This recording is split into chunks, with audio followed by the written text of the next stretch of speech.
So each time I want to leave my house, there's someone doing something in front of it. It's awesome.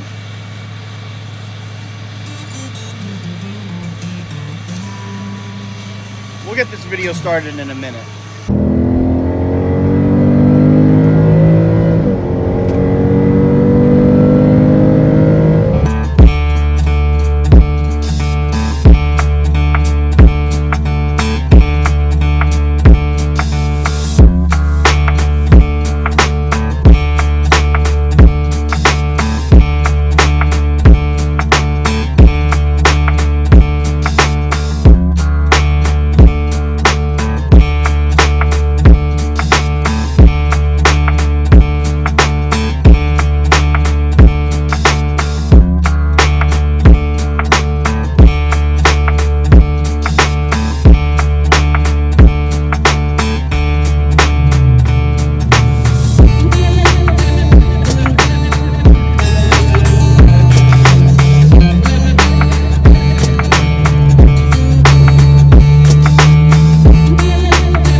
Hasn't been much charger content lately, and the reason why is because I have a couple of things that I want done before I actually move forward.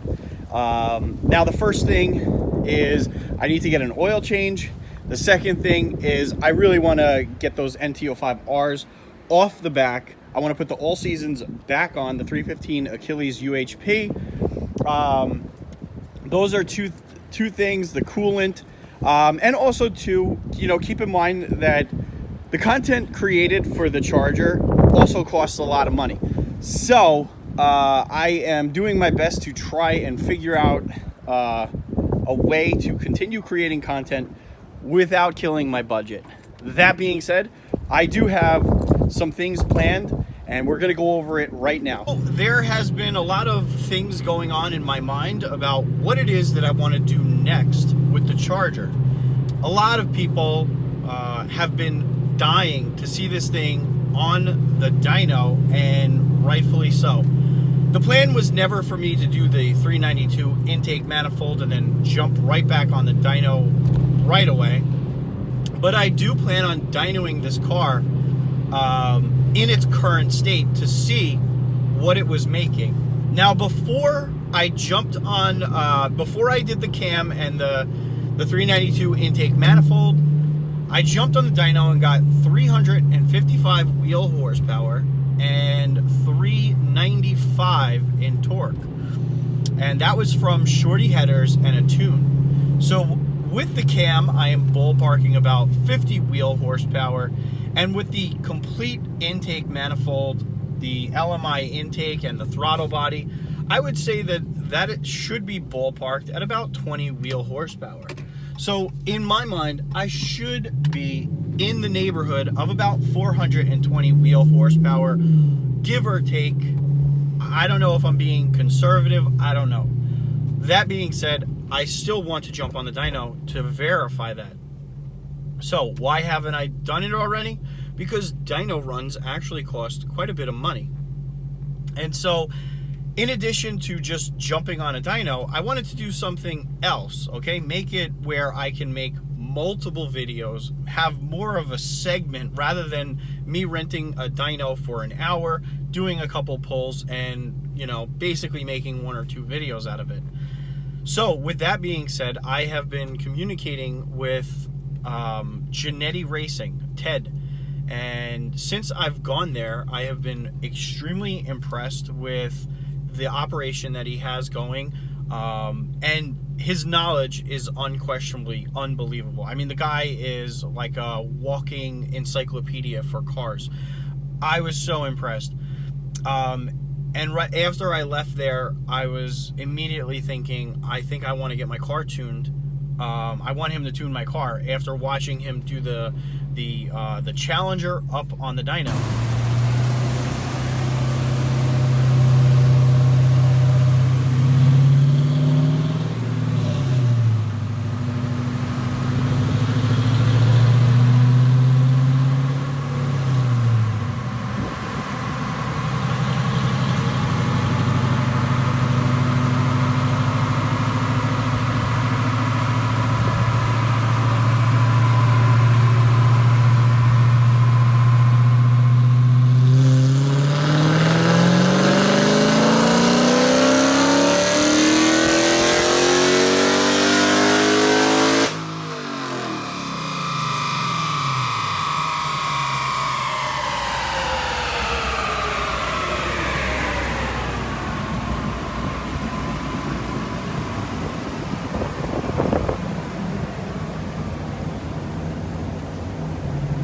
And so what I would like to do is dyno what the car has right now, see what it's putting down to the ground, and then I would like to take, I would like to get Janetti Racing to tune the vehicle further on the dyno to see if we could squeeze out even more performance, get it running even better, and then I will do a review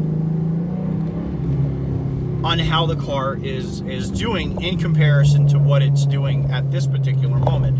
We all know that I am a Jay Green fanatic. I love what he has. I love his product. I like his tunes. I like everything like that. That being said, everyone knows that a dyno tune is as good as you can get, okay? They do a run.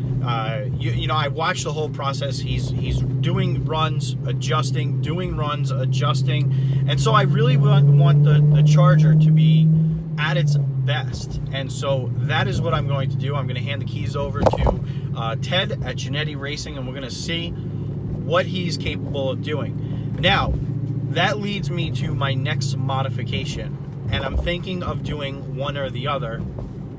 Now, since speaking with Ted about long tube headers, it is now in the back of my mind. The reason why I went shorty headers, there was actually quite a few reasons. At the time I went with headers, I was daily driving this Charger, and the roads in New York are brutal.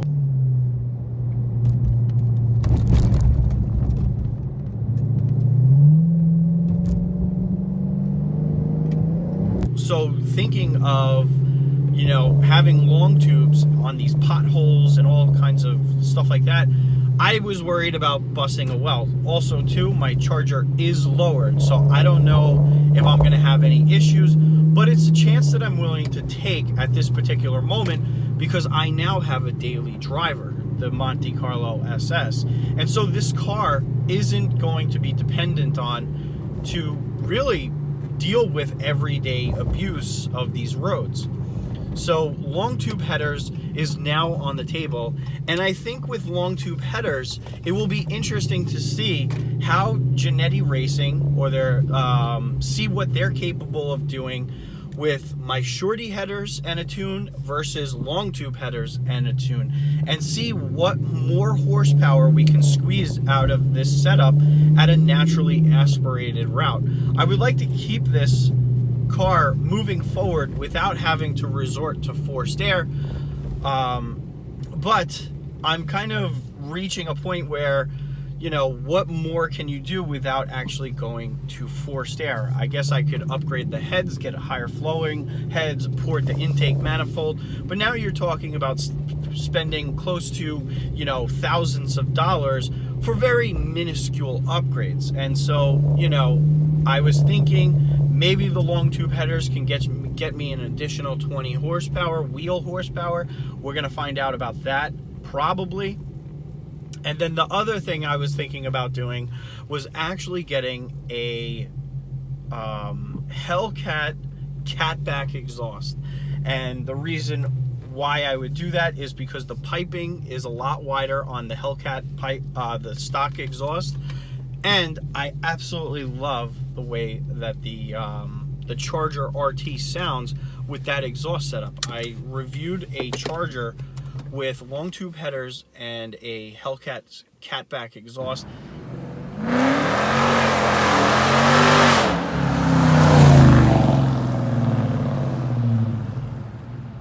Absolutely loved it. Sounded great, and that has been in the back of my mind since I've reviewed that car.